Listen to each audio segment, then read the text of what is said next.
avanza. Dios te invita a caminar y a vivir su propósito. Él te invita a caminar y a vivir cada sueño que Él tiene para ti. Y su sueño no está determinado por tu condición actual. No, el sueño de Dios está determinado por tu confianza en Él, que va más allá de tu condición o de tu circunstancia o de tu propia comodidad. El sueño al que Dios te invita a vivir va más allá de lo que tú mismo crees estás limitado, porque Él dice: yo estoy contigo todos los días hasta el final de la vida. Él no te ha dejado, Él no te ha desamparado. Alguien debe decir amén. Entonces, cuando Él nos invita a avanzar, es necesario reconocer que cada avance, cada paso hacia la dirección que Dios nos invita a vivir va a estar lleno de oposición. Porque el mismo infierno desea detener tu avance. El mismo infierno desea verte lejos del plan y del propósito de Dios. El mismo infierno hará que una enfermedad o una necesidad se convierta en una excusa para que dejes de avanzar. Pero aquellos que tienen puestos sus ojos en Jesús, aquellos que saben que Dios es un Dios de propósito, aquellos que saben que fiel es el que llama, aquellos que saben que fiel es el que sostiene, aquellos que entienden quién es el que los llamó a vivir lo que están viviendo y no los dejará, ellos no son de los que retroceden, son de los que avanzan. El diablo y todo el infierno se va a tratar de oponer, se va a tratar de literalmente con todas sus fuerzas a dedicar para detener tu avance en el plan y en el propósito de Dios. Tu victoria inspira.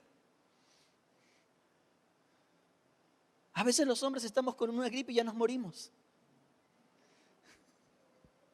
Pero cuando uno escucha historias que tienen que ser contadas porque honran y glorifican al Señor, uno dice: Dios, el mismo Espíritu que levantó a Cristo de la muerte es el Espíritu que opera en los hijos de vida, en los hijos de la fe.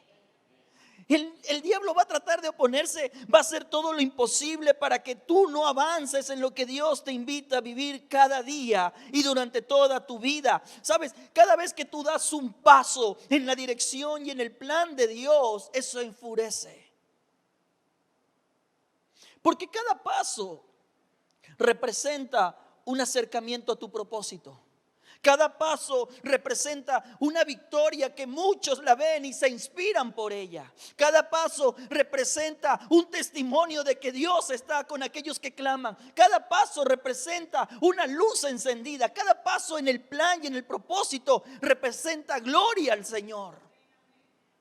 Y el enemigo se opone a eso. Porque su propósito, contrario al de Dios, que es darnos vida, el propósito del enemigo es robarnos la vida. Es matar los sueños, es destruir cualquier cosa que tú quieras construir de la mano de Dios. Por esa razón quiero contarte 3 historias, de forma resumidas tal vez el día de hoy. Cada una de estas historias evidencia una lección que anhelo tú puedas abrazar, atesorar y puedas vivir con una genuina determinación en tu propia vida. La primera de ellas está en 1 de Samuel capítulo 20. Usted sabe, Saúl era el primer rey de Israel. Era una autoridad elegida por Dios, pero con un corazón ajeno a Dios. A veces Dios permite cosas así. Él permite que gente con corazones que están desconectados de Él estén en posiciones de autoridad. Y Saúl era una persona que Dios había permitido liderar una nación, pero el corazón de Saúl no caminaba con Dios. Y ahí está Saúl tratando de sostener su reino, no el de Dios, el de él. Ahora él desea que su hijo, que se llama Jonatán, él pueda convertirse en el sucesor, porque es lo normal. El único detalle es que eso no era el plan de Dios. Entonces, Jonatán, en la gracia de Dios, en esas cosas que solo Dios tiene, porque Dios tiene una increíble manera de intervenir en los asuntos de la vida humana, decide que Jonatán se convierte en el mejor amigo de David. Ahora Jonatán entiende que aun cuando a los ojos de la gente él debe ser el sucesor, es Dios quien elige. Y Dios no lo elige a él, lo elige a David. Y una de las cosas más difíciles para cualquier persona es aprender a aceptar la voluntad de Dios. ¿Por qué?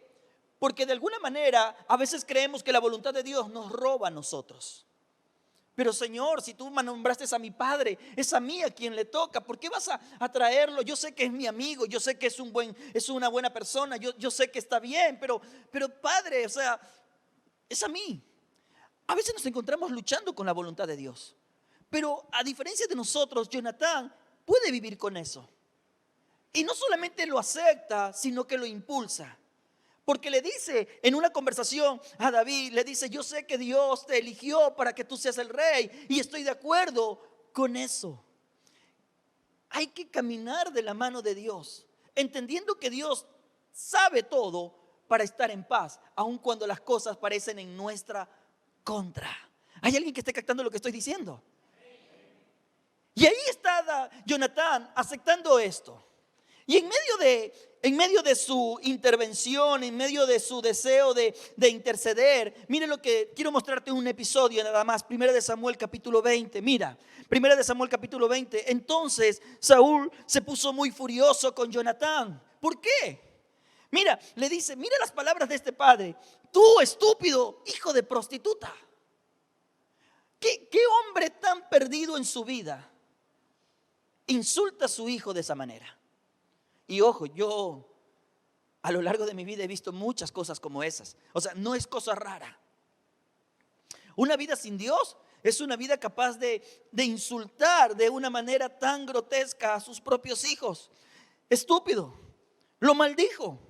¿Acaso piensas que no sé que tú quieres que él sea rey en lugar de ti, para vergüenza tuya y de tu madre? Mientras ese hijo de Isaí esté vivo, jamás serás rey.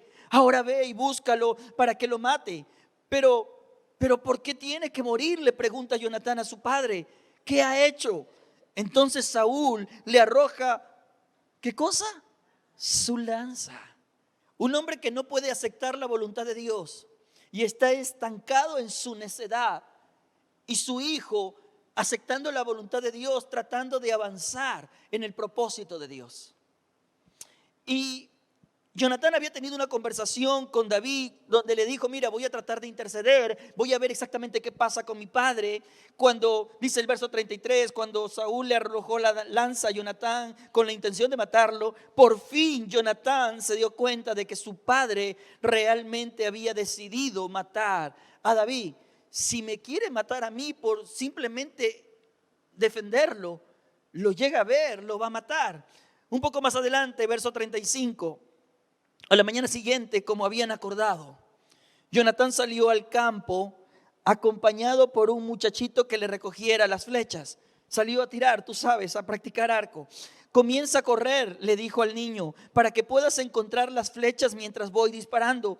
Entonces el niño corrió y Jonatán disparó una flecha más allá de donde estaba el muchacho. Cuando el niño casi llegaba a donde estaba la flecha, Jonatán gritó, la flecha está más adelante. Verso 38, rápido, apresúrate. ¿Y qué más le dice? No te detengas.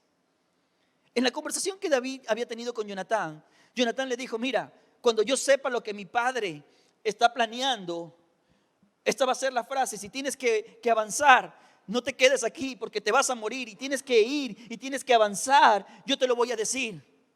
Por esa razón usa al niño, el niño no sabe, pero Jonatán le está dando un mensaje a David y le dice, adelante, no te detengas. Este no es el lugar donde tienes que estacionarte. Este no es el lugar donde tu vida va a ser preservada. Este es el lugar donde puedes morir. Y eso no es el plan de Dios para ti. Así que adelante, no te detengas. Y la primera historia me deja la primera situación o la primera lección. La primera cosa que te quiero decir es no te detengas. Porque hay algunos que de alguna manera metafórica están estancados en su vida. Están detenidos. Muchos de alguna manera llevan tiempo detenidos y estancados, viendo la vida pasar día tras día, contando los años uno tras otro, pero están exactamente en el mismo lugar. Dejaron de avanzar. Ahora existen hace 15 o 20 años, pero dejaron de avanzar. Dejaron de crecer, dejaron de correr detrás de sueños, dejaron de caminar detrás del propósito, dejaron de crecer a la altura del varón perfecto que es Cristo. Se quedaron estancados. Matrimonios estancados, acomodados a una rutina carente de vida y sin crecimiento. Proyectos estancados por la comodidad de no tener que enfrentar el riesgo. Dios nos ha dado una particularidad como iglesia. Aunque estamos alcanzando nuevas vidas, lo que celebramos, porque eso es una fiesta en el cielo, también nos ha tocado abrazar mucha gente que ha venido caminando, dando vueltas en círculo en su vida cristiana, porque están estancados. Algo simplemente empezó a morir. Cuando tú te detienes, cuando tú realmente dejas de avanzar, la acción de detenerte es muerte segura. Cuando te detienes, ves pasar los días y el tiempo avanza y no tiene misericordia. Por esa razón, cuando quieres hacer nuevamente cosas, cuando tu corazón se vuelve a despertar, cuando tu espíritu se vuelve a conectar con Dios y vuelve a nacer el fuego de Dios en tu vida, te das cuenta que no tienes las fuerzas que tenías antes. Ya no tienes la libertad que tenías antes. Ya no tienes los ánimos, ya no tienes la pasión que tenías antes, porque el tiempo no tiene compasión. Detenerte es muerte segura. Detenerte es quedarte estancado. Y no hablo de no pausar, porque la pausa es parte de la renovación. Hablo de detenerte, estacionarte y ver simplemente los días. Y yo oro que Dios despierte tu espíritu. No te detengas. Dile a tu vecino, no te puedes detener. Dile, no te puedes detener. El Señor te está moviendo, el Señor te está invitando adelante. No te detengas. La segunda historia que te quiero compartir es una que habla acerca de las distracciones. Y de hecho, segundo que te quiero decir es no te distraigas. Dile a tu vecino, no te distraigas. No te distraigas. ¿Sabes? A diferencia de la primera, tú sabes, detenerte. Detenerte es dejar de avanzar. La segunda historia tiene que ver con esos momentos en los que tú sabes que estás avanzando, pero en lugar de mirar hacia adelante, algo te distrae y sabes que estás avanzando y corres el riesgo de estrellarte. Es como cuando vas en el carro, estás conduciendo y en lugar de mirar hacia adelante, y en un momento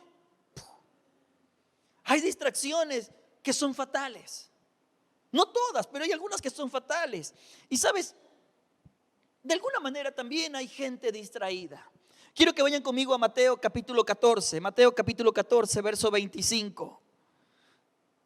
Jesús acaba de experimentar un momento glorioso con los discípulos y Él los invita a descansar, a ir al otro lado antes. Luego Él aparece, se acerca en medio de ellos caminando sobre el agua. Usted sabe, los discípulos avanzaron, Jesús se quedó un momento a solas. Jesús necesitaba tener tiempo a solas. Para Jesús, en su condición humana, estar a solas era importante porque era un espacio de recarga.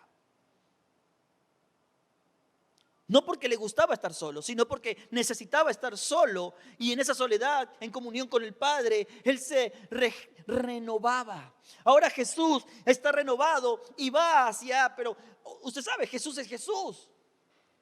Él decide hacer las cosas diferentes. Entonces Él aparece caminando sobre las aguas. Cuando los discípulos lo vieron caminar sobre el agua, quedaron aterrados. ¿Sabes por qué? Porque de alguna manera lo que no encaja en mi mente, lo que no encuadra en lo que yo creo, me aterra. Porque como yo no lo entiendo, y yo no lo controlo y está fuera de mi control, eso me atemoriza, eso me amenaza. Entonces ahora lo están viendo a Jesús y no logran entender, entonces ellos se aterran. Pero llenos de miedo clamaron, es un fantasma, porque ese es el detalle. Toda nuestra visión se distorsiona. Entonces Jesús les habló de inmediato, bendito sea Él por eso. No tengan miedo, les dijo, tengan ánimo, soy yo y estoy aquí. Pedro entonces lo llamó, Señor, si realmente eres tú, ordéname. Y mira esto, porque no es cosa menor. Ordéname que vaya hacia ti caminando sobre el agua. Escúchame. Pedro no se lanza aventureramente al agua. Pedro lo pone bajo la dirección del Señor. Si eres tú, ordéname tú. Yo quiero hacer esto, pero no quiero hacerlo a menos que tú me lo digas. Entonces, si eres tú, lo está desafiando. Bueno, si eres tú, ordéname que vaya. Y me encanta la respuesta de Jesús, verso 29. Sí, ven. ¿Cuántas veces en mi vida, Señor, quiero hacer esto? Ok, ven, hazlo. Vamos, avanza. Vente, lánzate. Señor, pero caminar sobre el agua va contra toda lógica y soy yo el que está en control de todo. Señor, pero no tengo las fuerzas para hacer eso. Sí, pero tus fuerzas no son tuyas, son mías. Oh Señor, no tengo el dinero para hacer eso. Sí, pero tú no haces las cosas con dinero, las haces con fe. Señor, usted me está captando lo que estoy diciendo. Entonces Dios, el Señor le dice, sí, ven. Entonces Pedro se bajó por el costado de la barca. Tú sabes, voy a lanzarme en fe, pero por el costadito, nomás así, con algo de nervio. Entonces él se baja sobre el agua hacia Jesús y empieza a caminar. Cuando tú empiezas a caminar en lo que Él te dice, en las palabras que Él te da, ¿sabes? Tú empiezas a ver lo sobrenatural, tú avanzas aún en contra de toda lógica. No estoy diciendo de que tengamos una vida irresponsable, no es lo que estoy diciendo. Porque Pedro fue claro, dijo, Señor, si eres tú, ordéname. Yo quiero hacer esto, pero tú ordéname. Si tú no me das la orden, no tiene sentido que yo lo haga porque me voy a hundir. Una cosa es hacerlo en mis fuerzas, otra cosa es hacerlo bajo tu autoridad. Y Pedro empieza a caminar sobre las aguas, porque sus ojos están puestos en Jesús. Él está logrando lo que parece imposible lograr. Y cada paso es una historia de victoria. Cada paso es una historia de honra al Señor. Cada paso es una muestra de la bondad de Dios que va más allá de cualquier lógica. Pero mire lo que dice la parte del verso número 30. Pero cuando vio el fuerte viento y las olas, ¿qué hizo? Se aterrorizó y comenzó a hundirse. Dejó de mirar hacia adelante y empezó a ver el celular y se estrelló. Dejó de mirar a Jesús y empezó a ver el problema, la adversidad, la crisis, las presiones. Empezó a ver las distracciones. Y aunque estaba avanzando, las distracciones fueron tan poderosas que lo hundieron. Lo hundieron. Estás logrando cosas increíbles de la mano del Señor. Estás viviendo una de las mejores etapas porque le creíste a Dios. Porque te tomaste en serio su palabra, porque abrazaste su promesa. Pero por alguna razón, las cosas que te distraen, te empiezan a hundir. Las cosas que te distraen empiezan a ser más poderosas que tu mirada en el Señor, más poderosas que tu confianza en el Señor, más poderosas que minan tu fe en el Señor. ¿Y sabes qué? Eso te hunde. Eso te hunde. Distraerte te puede hundir. Muchos están hundiéndose en sus finanzas.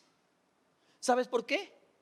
Porque en lugar de mirar al Señor y reconocer que su nombre es Jehová Jireh, empiezan a ver su necesidad, empiezan a ver su adversidad, empiezan a ver la presión, empiezan a ver la crisis. Y en lugar de creer a la palabra y mantener los ojos puestos en aquel que prometió sostenerte, empiezas a ver, y esa falta de fidelidad te hunde. Te hunde. Uy, Señor, es que lo que gano no me alcanza. Por esa razón, tú sabes, Dios sabe mi necesidad. Sí, Dios la sabe. Y Él dice, yo estoy al otro lado diciéndote, camina sobre las aguas. Déjame sorprenderte. Muchos dejaron de leer Malaquías capítulo 3 verso 10. Mire lo que dice: traigan todos los diezmos al depósito del templo para que haya suficiente comida en la casa del Señor. Si lo hacen, mire lo que dice, si lo hacen, dice el Señor de los ejércitos, les abriré las ventanas de los cielos. Y mire lo que dice: derramaré una bendición tan grande, diga conmigo, tan grande, que no tendrán suficiente espacio para guardarla. Y luego dice, inténtalo. Ese es el punto. Lo que te distrae no te permite ya ni siquiera intentar ponerlo a prueba. Señor, tú dijiste esto, voy a probarlo. Y con cada paso de fe empiezo a ver la bondad del Señor y digo, Dios, es verdad. No entiendo cómo, pero es cierto. Tú me dijiste que si tú eres lo primero, y te honro de verdad. Porque ojo con esto, a veces usamos el diezmo y decimos, no, lo voy a dar a los pobres. Alguien dijo una vez con toda certeza, mira, uno es generoso con dinero ajeno, porque el diezmo no es tuyo. Aunque se sienta generosidad, no es generosidad, porque no es tu dinero. Entonces he dejado de ver al Señor, he dejado de ver la promesa del Señor, la provisión del Señor, y las distracciones me están hundiendo. Me están hundiendo, me están hundiendo. Y entonces esa cuenta va creciendo, esa adversidad va creciendo, y lo justifico porque Dios sabe lo que estoy pasando. Y Dios dice, sí, veo que te estás hundiendo, pero porque dejaste de mirarme a mí, dejaste de confiar en mí, dejaste de creer lo que yo te estoy diciendo. Y te estoy diciendo, inténtalo, ponme a prueba, a ver si yo no abro las ventanas y realmente derramo bendición sobre tu vida. Dejaste de avanzar porque de alguna manera tu hogar se está hundiendo, porque te distrajiste tanto de repente en el trabajo, hiciste del trabajo la prioridad de tu vida. Tus hijos crecieron en un abrir y cerrar de ojos, y sabes ahora que quieres jugar con ellos. Tus hijos te miran como que, ¿what? Y el Señor dice, te estás hundiendo. Te estás hundiendo en la depresión, en la soledad, porque dejaste de mirarme a mí. Mírame a mí. Y cuando tú miras al Señor, por ejemplo, Malaquías otra vez, capítulo 4, miren, les envío el profeta Elías antes de que llegue el gran día y terrible día del Señor. ¿Sabes qué? Sus predicaciones, sus mensajes harán volver el corazón de los padres hacia sus hijos. Lo que está diciendo es, mira, si tú vuelves a escuchar mi voz, tú vuelves a poner tus ojos en mí, yo haré que el corazón de tus hijos se vuelva hacia ti, y tu corazón se volverá al de tus hijos. Yo volveré a traer restauración en tu casa. No tienes por qué hundirte. El punto es que pasas tan distraído mirando las tormentas de tu vida que dejas de mirar a Jesús. No te distraigas. No te distraigas. No te detengas. No te distraigas. La tercera historia es una de esas historias bien extrañas que está en la Biblia. Es una historia que está en el primer libro de Reyes, capítulo 13. Quiero que lo lean conmigo. Dios levanta un profeta. El profeta tiene que ir a cumplir una misión. Y parte de las instrucciones es que Dios es muy específico. Cuando Dios dice algo claramente, te lo digo, lo mejor que podemos hacer es obedecerlo puntualmente. Cuando queremos hacerlo en nuestra interpretación y no en lo que Dios dice, nos volvemos vulnerables. Y una de las cosas que Dios le dice a este profeta: cumple tu misión, trabaja en ello, y cuando termines regresa, pero ojo, no te desvíes del camino. No regreses allá, mantente en el camino. Mantente en el camino. Y quiero que veas lo que sucede en Primera de Reyes capítulo 13. Se acerca un profeta anciano, lo interrumpe en el camino, se detiene por un momento, conversa con él, y el profeta anciano le dice: yo también soy profeta como tú. Y un ángel, porque suena espiritual el diálogo, y esto es parte del desvío. Hay muchas desviaciones en nuestra vida que comienzan con una conversación inocente que parece espiritual. Entonces el profeta le dice: yo también soy profeta como tú, y un ángel me dio este mandato de parte del Señor: lleva a tu casa para que coma y beba algo. Pero el anciano El anciano estaba mintiendo. Así que regresaron juntos y el hombre de Dios comió y bebió en la casa del profeta. Mientras estaban sentados a la mesa, vino un mandato del Señor al profeta anciano. Mira esto, el profeta le miente. El otro profeta, falto de discernimiento, se deja engañar. Él no tenía que cuestionar lo que Dios ya le había dicho, porque Dios había sido claro: no te desvíes. Tú en el camino cumpliste, avanza. No te desvíes.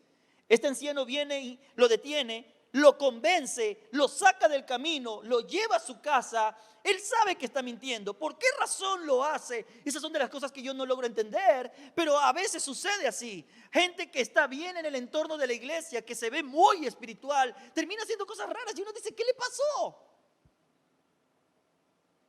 Ahora ese profeta que lo ha logrado desviar, dice en el verso 19, regresaron juntos y el hombre de Dios comió y bebió. Verso 20, mientras estaban sentados a la mesa, vino un mandato del Señor al profeta anciano. Ahora sí vino el Señor.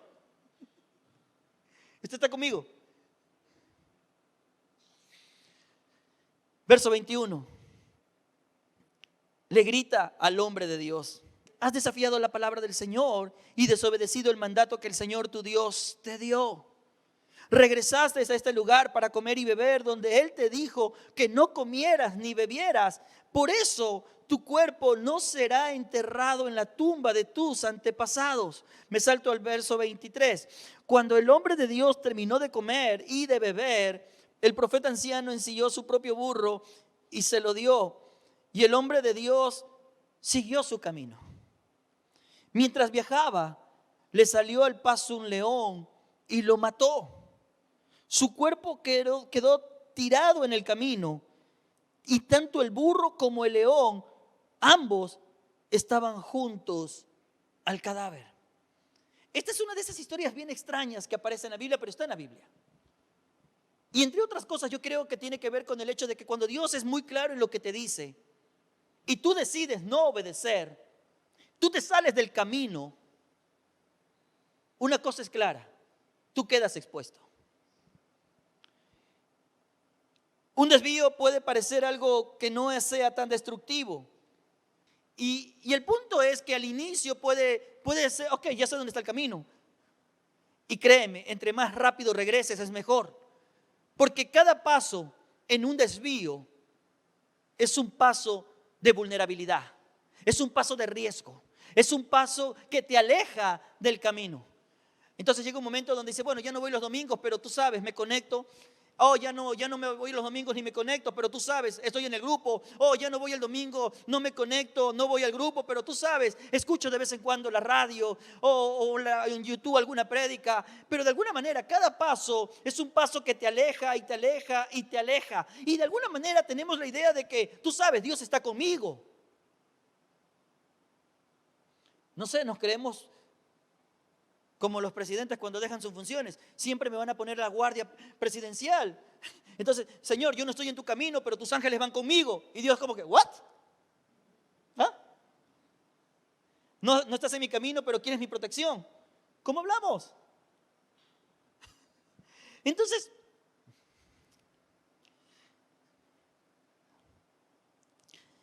desviarte es literalmente abandonar el camino. Es rechazar el plan de Dios. Es rebelarte a la propuesta y el propósito de Él. En Dios no hay atajos, no hay desvíos, que literalmente lo que significa ir en otra dirección. Y una de las cosas que debemos entender es que si tú te detienes, si tú te distraes, si tú te desvías, tú te alejas de lo que Dios tiene para ti. Tú te alejas de lo que Dios desea para ti. Jesús dijo: yo he venido para que tengas una vida y la disfrutes abundantemente. Y cada paso que tú das en el propósito y tu avance es un paso de honra al Señor. Cada paso en el plan de Dios es un paso que glorifica al Señor. Cada paso de obediencia es un paso que Dios dice: ese es mi hijo y cuánto me complazco en Él. Pero cada vez que te detienes, corres el riesgo de ser vulnerable. Cada vez que te distraes, corres el riesgo de hundirte. Cada vez que te desvías, corres el riesgo de morir lejos del propósito. Hay gente que está tan desviada que está perdida aún dentro de la iglesia.